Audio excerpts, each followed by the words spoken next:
Assalamualaikum warahmatullahi wabarakatuh. Rabbi shrah li sadri wa yassir li amri wahlul 'uqdatam min lisani yafqahu qawli. Ahlan wa sahlan fi darsi din al-Islam. Selamat datang di pelajaran agama Islam.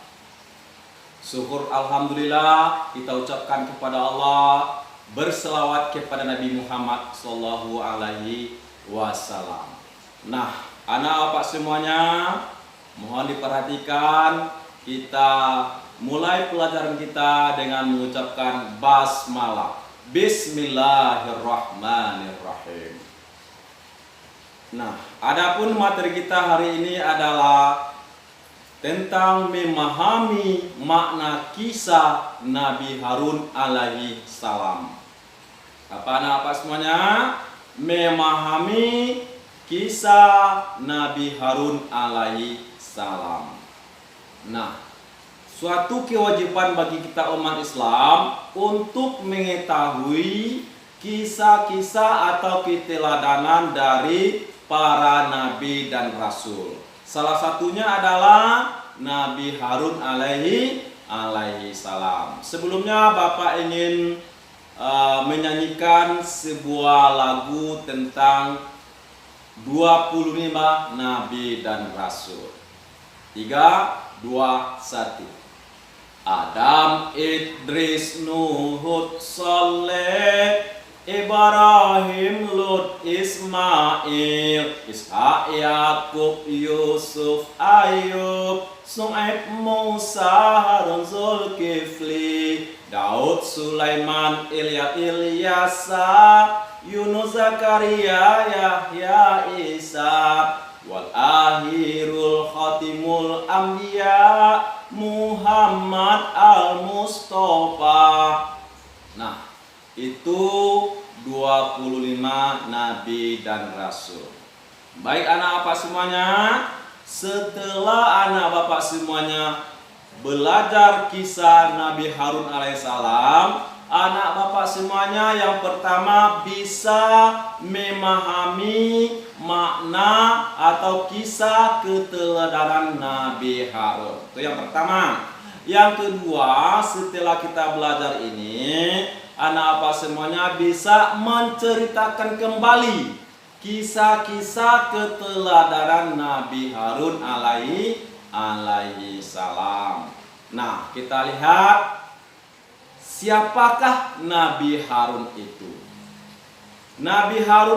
Kisah Nabi Harun ini tidak terlepas dari kisah Nabi Musa. Dia beriringan dengan kisah Nabi Musa. Mengapa bisa beriringan dengan kisah Nabi Musa alaihissalam? Karena Nabi Harun alaihissalam ini kakak kandung dari Nabi Musa alaihissalam. Itu makanya kisah Nabi Harun ini sejalan dengan kisah Nabi Musa alaihissalam. Sekarang kita lihat siapakah Nabi Harun itu.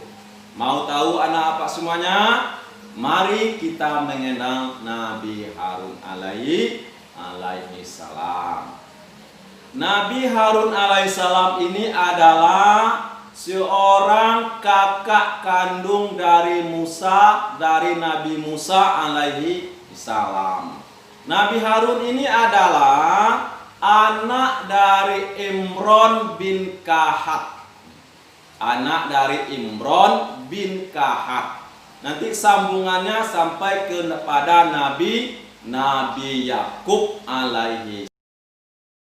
Bapak semuanya, Nabi Harun ini lahir 3 tahun, ada yang berpendapat 4 tahun sebelum Nabi Musa alaihissalam. Maka disebut juga Nabi Harun ini kakak kandung dari Nabi Musa alaihi salam.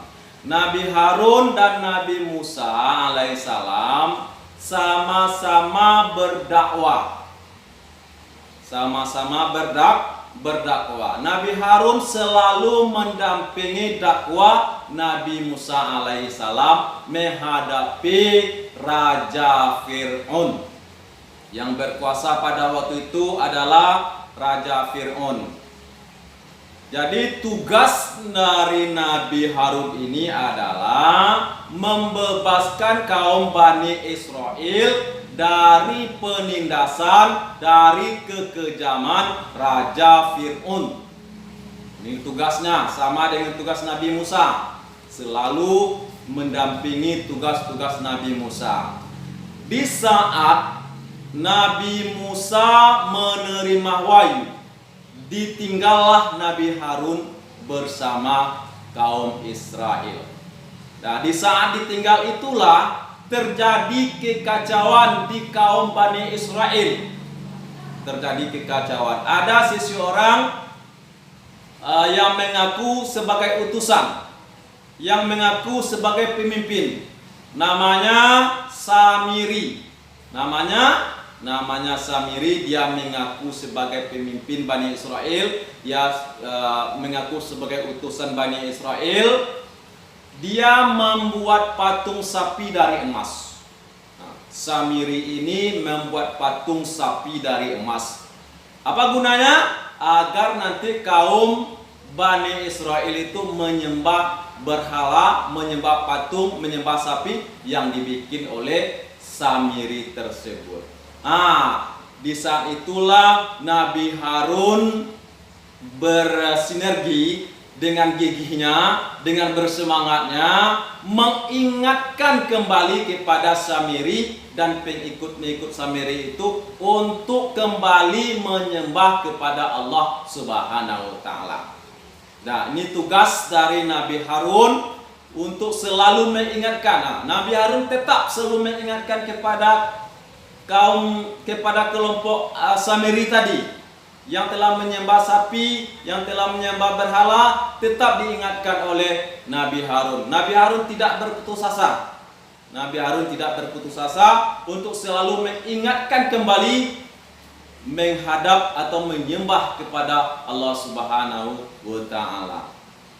Jadi anak apa semuanya, Nabi Harun selalu mendampingi Nabi Musa dalam berdakwah, yaitu kepada kaum Bani Israel.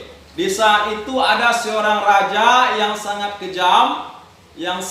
kejam sekali, yang dihadapi oleh Nabi Harun adalah Raja Fir'aun. Fir'aun adalah seorang raja yang berkuasa pada waktu itu. Dia melakukan penindasan, melakukan penganiayaan terhadap kaum Bani Israel. Bagi siapa yang tidak patuh kepada Fir'aun waktu itu, habislah riwayatnya, tamatlah riwayatnya.